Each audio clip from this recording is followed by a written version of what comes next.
Okay, so now we're back to part three of the training and development session. We covered part one and two, which was basically the onboarding process, and we discussed Toyota as well.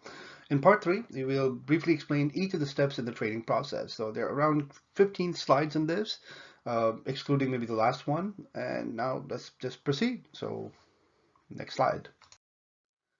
Okay, so usually right after the orientation and training, directly after orientation, training should begin.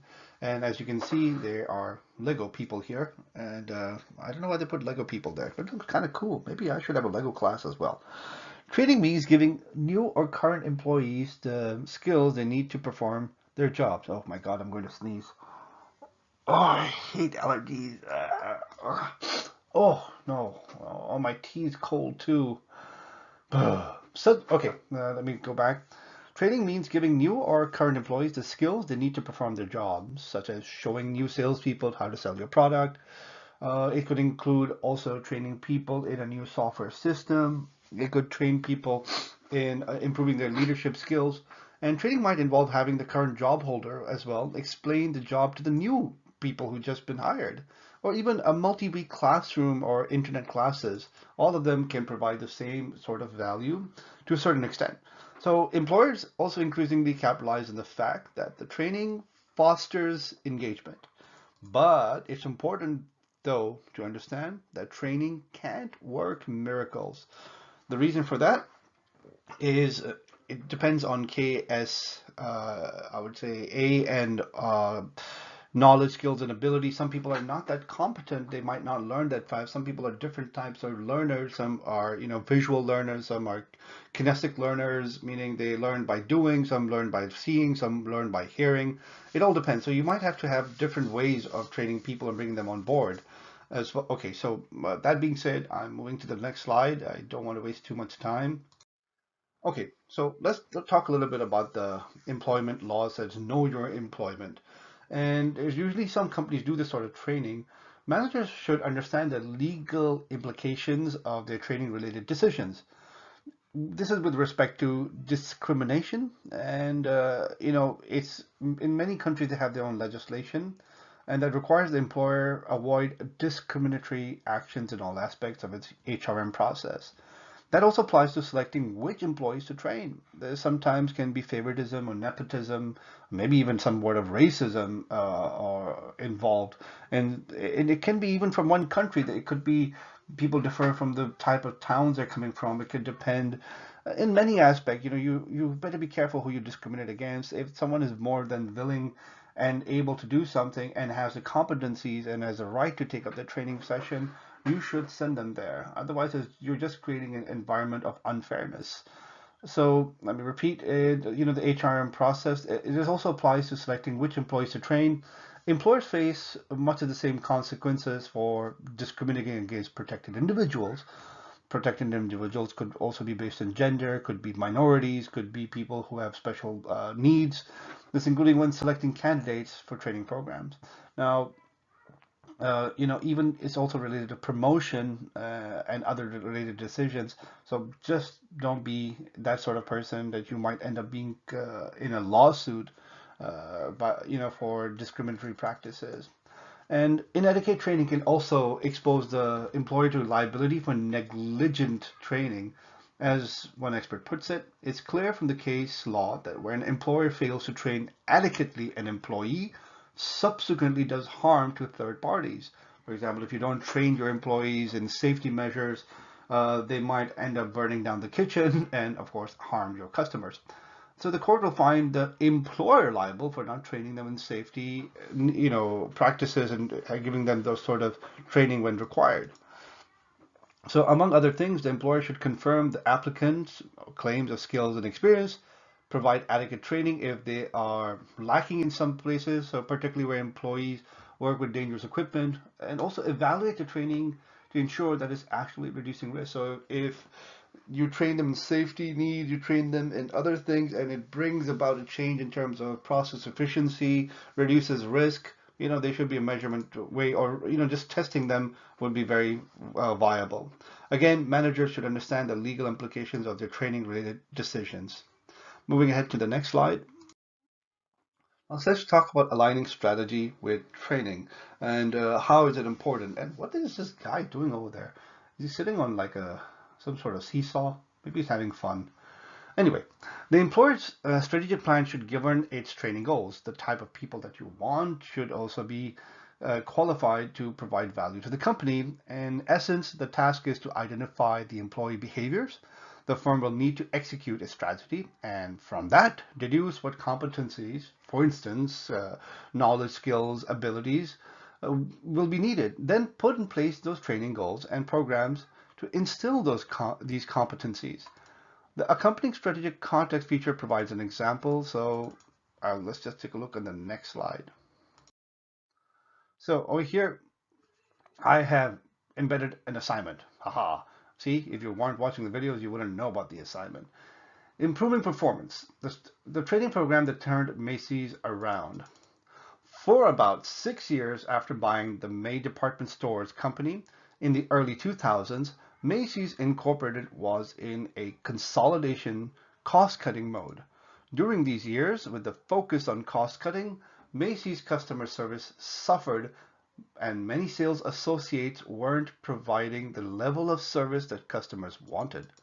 The question was, what should Macy's do about it? Macy's top management turned to a new strategy. As its CEO said, "We are now talking about a cultural shift, becoming more of a growth company." That's my CEO voice.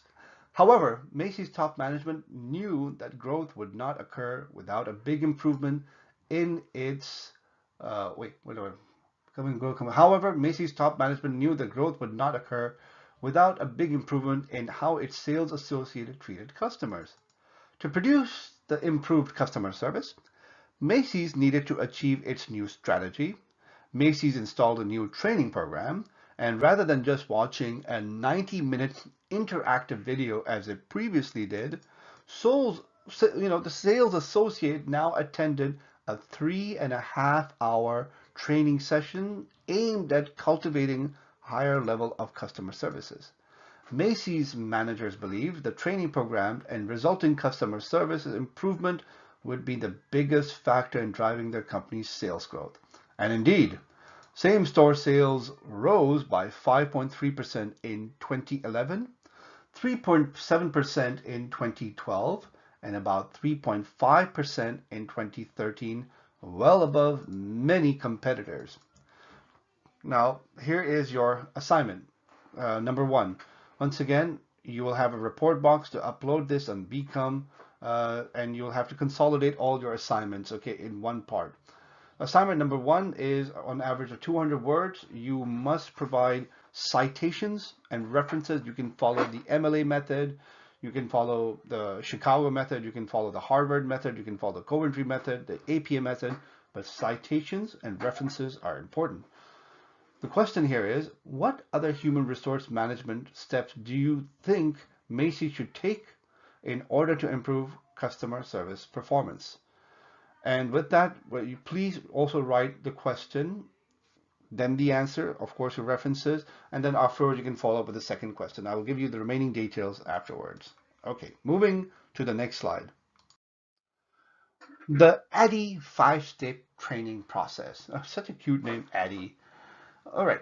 The gold standard here is still the basic analysis, design, development, implement, evaluate, known as ADDIE training process. ADDIE is a 5-step training program that includes analyzing the training need, designing the overall training program, and then developing the course for the training program, implementing training by actually training the targeted employee group that will lead on to training others, and evaluating the course effectiveness. Did it have any impact that we desired? So let's take a closer look at each step. Now, training needs analysis may address the employer's strategic long-term training needs and or its current training needs. Strategic training needs analysis, which involves strategic goals, perhaps to enter new lines of business or to expand abroad, it could often mean that firm will have to fill new jobs.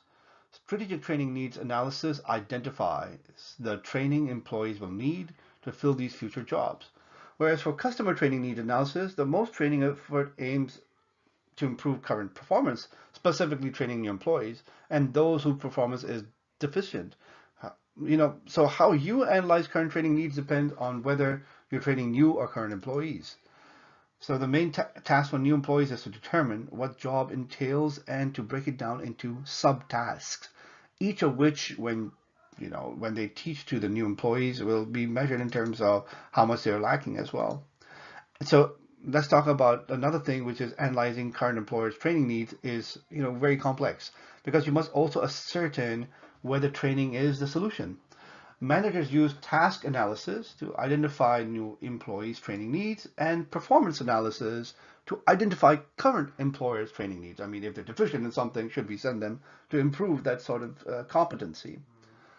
So let's talk about task analysis. This is a detailed study of the job to determine what specific skills, like reading a spreadsheet for a clerk, the job requires.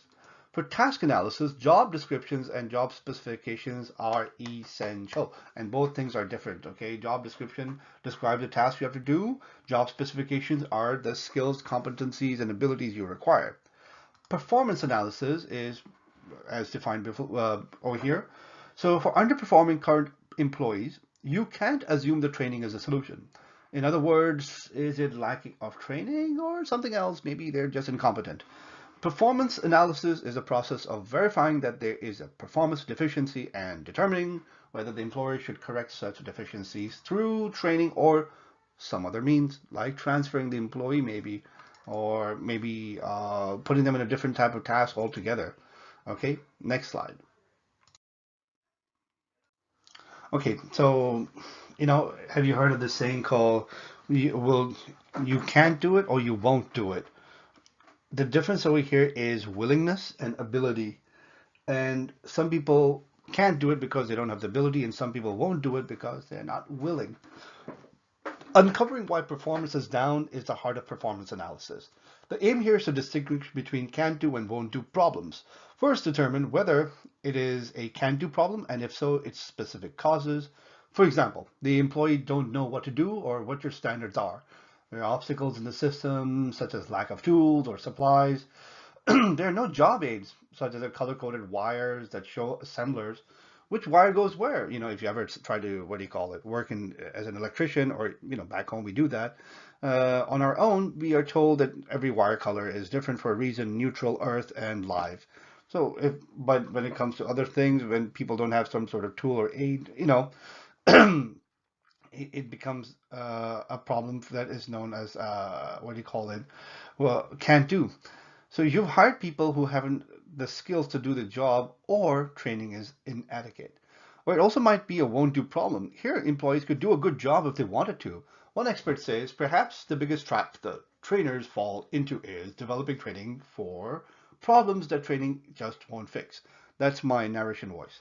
For instance, the best solution might be to change the incentives. People might be more motivated than if you change the incentives. It could be, I would give you a bonus, I would give you a raise, you can join whatever team you want, you can travel, and therefore the won't do will become into will do. Moving ahead to the next slide. So let's talk about designing the training program in the next three slides. When a manager is armed with the need analysis result, the manager can next design the training program. Design means planning the overall training program, including the objectives, the method of delivery, and of course the form of evaluation. There are of course sub-steps, which include setting performance objectives, creating a detailed outline for the training. Remember, all training programs have steps from start to finish, and all have reasons to be in that sort of methodology. It's also a pedagogical exercise, such as teachers making a certain syllabus. It's almost the same. Choosing also a program delivery method, such as should we use the internet, should we use web, should we use videos, or should we have direct face-to-face interaction or lectures. All this is necessary, and also verifying the overall program design with the management. Do you think it's a cohesive program?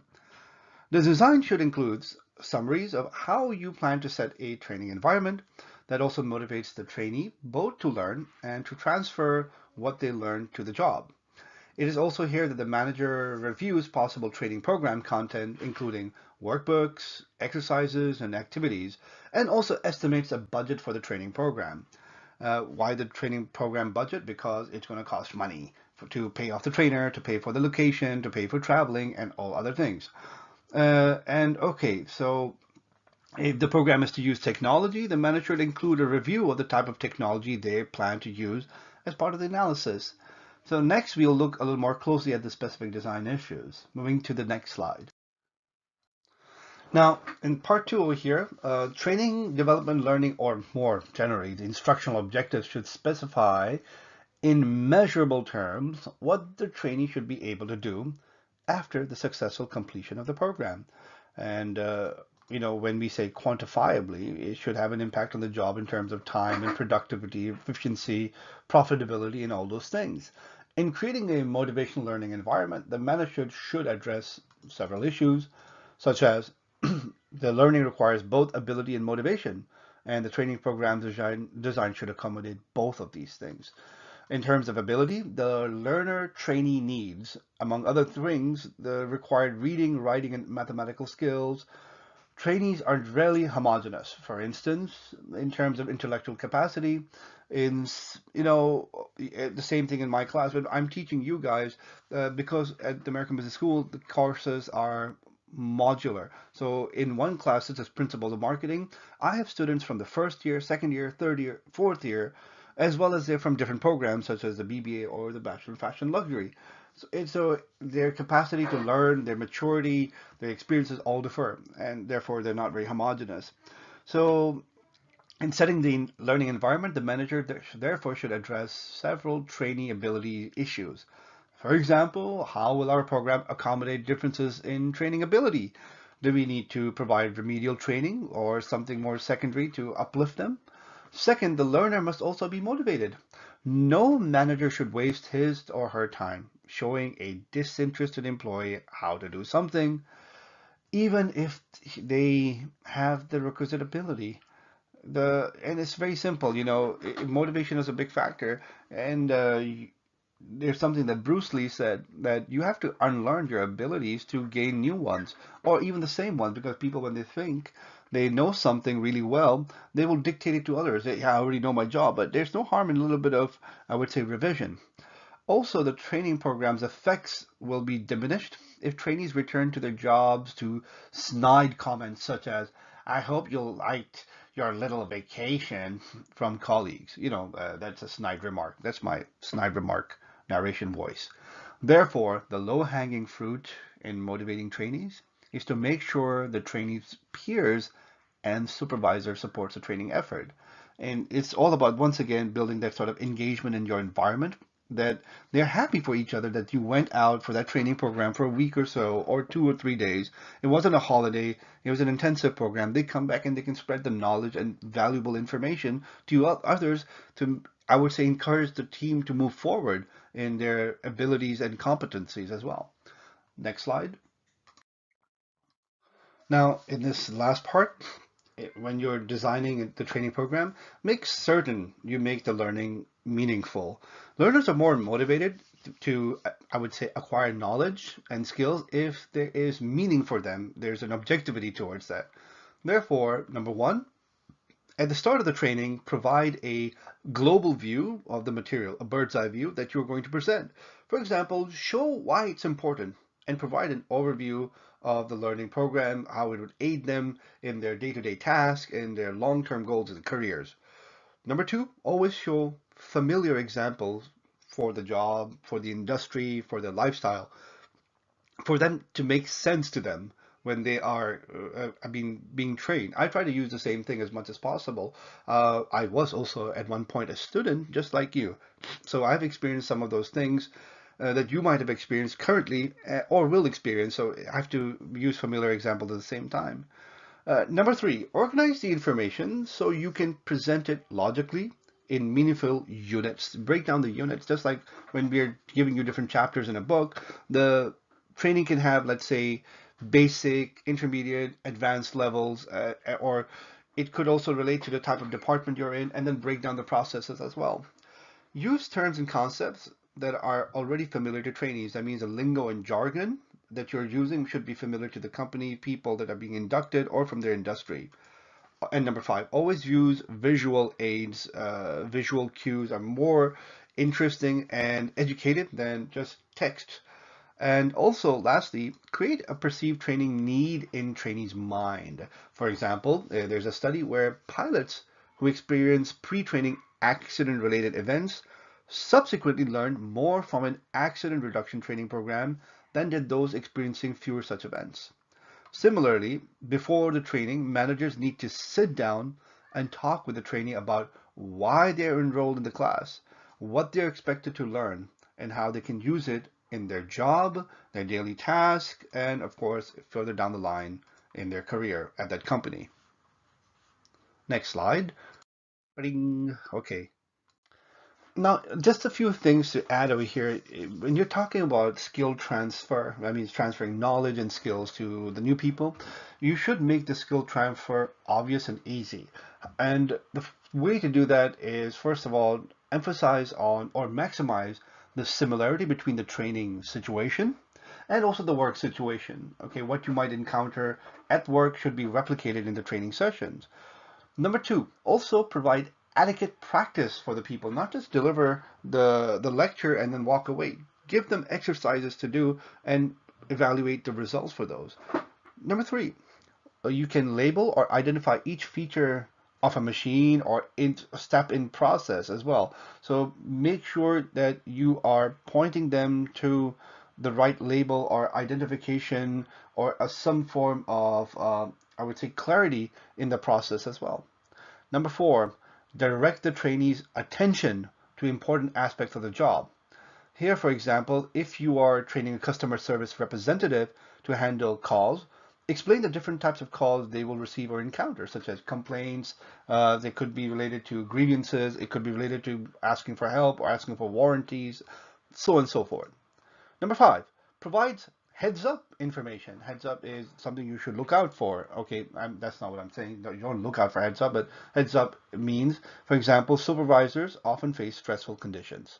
You can reduce the negative impact of such events by letting supervisory trainees know that this might occur. So that's a heads up. I'm just letting you know. Number 6, trainees learn best at their own pace. If possible, let them pace themselves. Not easy when you probably would require them to work faster or adapt faster, but that is not something you should do. Remember, there's a joke in project management. A bad project manager is one who thinks he can produce a baby in 1 month using 9 pregnant women. Well, you get the joke. If you do, you can laugh at home. The whole point is you cannot rush it. Okay, you can't rush things. You have to let them take their own pace, because if the learning process is disassociated to the employee, they will not be able to apply themselves properly in the job. Next slide.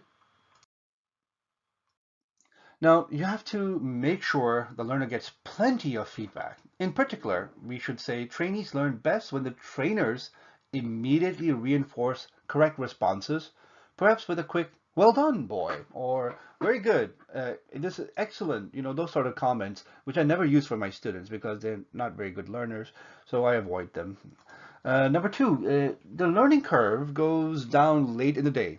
So partial day training in general, is generally superior to full day training, because usually once you have lunch, you suffer from itis, which is sleepiness on a full stomach, and then you get also fatigue of just learning and learning and lecturing. So what we also tend to do is initially in the first session of training, we lecture, we have interaction, we have team development, we go for lunch, we come back, and then we give everyone exercises to do, which keeps them active and allow them multiple coffee breaks as well. Number 3, you should provide follow-up assignments at the close of the training. So trainees are reinforced by having to apply back on the job what they have learned. What fell down? Oh, my sunglasses? I can't be seen without my glasses. Oh, I'm not on TV. Anyways, number 4, incentivize. Is that a real word? Yes, it is. Incentivize. Some companies, such as Hudson Trail Outfitters, there's an example given here, an outdoor gear retailer, offer trainees incentives for outdoor gear for completing each training program segment. Oh my God, that's amazing. I wish I could work at places like PlayStation, Sony PlayStation. Maybe if I complete a task, they would give me video games. Eh. Also ensure transfer of learning of the job. Well, this is unfortunate because less than 35% of trainees seem to be transferring what they learned in the training to their jobs a year after training. Improving on that sad statistics requires steps at each stage of training. So prior to training, get trainees and supervisor input in designing the program. Institute a training attendance policy and also encourage the employees to participate. During training, provide trainees with wide training experiences and conditions, like surroundings, equipment, that actually resemble the actual work environment. And after training, reinforce what trainees learn. For instance, you can appraise or reward the employees for using new skills, and make sure they have the tools and materials they need to use their new skills. And other training design issues include managers address several other issues, like the training of the design stage or so whatsoever. Most importantly, they review alternative training methodology, such as lectures or web-based and so on, like videos, and choose likely methods for their program. They also decide how to organize the various training content component, and they choose how to evaluate the program, develop an overall summary plan for the program, and also obtain the approval from the top management to move ahead. Next slide. Now, when we talk about developing the program, this actually means the actual assembly of the program's training content and materials. It also means choosing the specific content of the program that it will represent, as well as designing, choosing the specific instructional methods, such as lectures, case studies, web-based, and so on, that you will be required to use. So some employers create their own training content, but there's also a vast selection of online and offline content that you can choose from. But many different types of training equipment and materials can also be used, including, for example, such as iPads or workbooks, lectures, PowerPoint slides, web, and so on and so forth. Okay, and these sort of training resources and support materials can be available, maybe for a price, or sometimes they come with training programs. Once you design, approve, and develop the program, the management can implement and then evaluate it. That's as simple as, once you go roll with it, the evaluation comes at a longer pace. Oh, I still have tea. Oh, oh my God, it's cold now. That's sad, depressing. I don't like cold tea. Anyways, so once they're evaluating it, it comes by, I would say, how much budget they had, how much they spent on different employees, and how effective those employees were after 1 year going to that training. All right, moving to the next slide. Now let's talk a little bit about trends shaping the human resources. Uh, in designing and developing their training program, the employers will have to decide how the program will be delivered. Increasingly, this is occurring via the cloud, that is the internet, okay? Um, Basically, the cloud refers to placing software programs and services on vendors. You know what that means, right? It's called SaaS, SaaS, Service as a Software. Okay, oh wait, I said the backward. Software as a service. Sorry, software as a service. Wow, what's it the other way around? Anyways, like if you have Google Docs, that's a SaaS. Outlook or gmail.com, that's a SaaS. Okay, so basically, the cloud refers to placing software programs and services on vendors' remote servers from which they can deliver the program and services seamlessly to employees' digital service. For example, you may use Microsoft Office 365. Voila, I was talking about that, which resides on Microsoft servers that are online, but which you use on your own or your employees' computers' devices. Similarly, when you start watching reruns of Downtown Abbey, oh, who the hell watches Downtown Abbey anyways? Well, I know quite a few people. Oh, let's talk about maybe Rick and Morty. Let's say you want to watch reruns of Rick and Morty, and that too not in your office, and then finishing watching it on the iPad and then train at home, you're using the cloud-based services. So cloud-based training is it's in a way revolutionary, and has revolutionized the training industry by enabling employers to outsource a lot of their training activities. Because both the courses and the overall learning management system, or what we call LMS, are hosted by the vendor, the employer need not concern itself with setting up or updating the program on its own computers. The vendor manages the software for it. Okay, so furthermore, the more advanced cloud-based learning systems let trainees access their training software and courses from wherever they are. using a variety of mobile devices, the better they get at it. So this not only improves convenience, but also facilitates collaboration among employees when, let's say, for instance, they're working together on a training-based project, so they can communicate online together. So cloud-based learning systems tend to be cost-effective since the vendor handles upgrades and maintenance. The employer and vendor can store the on-cloud course method modules and I would say the specific course content such as slides, videos, lectures, webinars, and photos. This, of course, makes it easier to build and modify the e-learning courses. Just like having a MOOC, but nowadays we have other learning management systems. The very famous and cheap one is called Canvas. Microsoft SharePoint LMS is pretty new as well. So typical cloud-based learning management system features include, of course, a library, assessments and quizzes, reports and dashboards for monitoring training programs. There are also gamification elements such as point and badges. I've been working on a project with a few ex-students of mine, and they use gamification for learning English. So the more videos you watch and the more you train yourself, like Duolingo, you receive points, and you can redeem those points by getting, let's say, cinema tickets. You can get badges that you can print out, and other things. Like you can get discounts for food. Yeah, so they also have messaging and notification system. Some of them even have now, let's say for example, Yammer has its own application for messaging, and also a facility for scheduling and delivering both visual and I'd say virtual classroom training. That being said, let's move to the next slide. Okay. All right. Even though it's one of two, I skipped the other slide. It's not necessary because it's almost the same thing. I'd like to thank you again for bearing with me this long video. I will put the timeline as well, so you can skip to a certain slide if you need be. Don't forget to do the assignment. The next slide will have more assignments in them. Okay, so please comment that you have watched the video. You can like and subscribe if you want, so you can be informed of anything that's uploaded. And the assignment report box will be created on Become. The assignment will not be posted on Become, or neither will the slides. The assignment is in the slide. Thank you very much. I'll see you soon.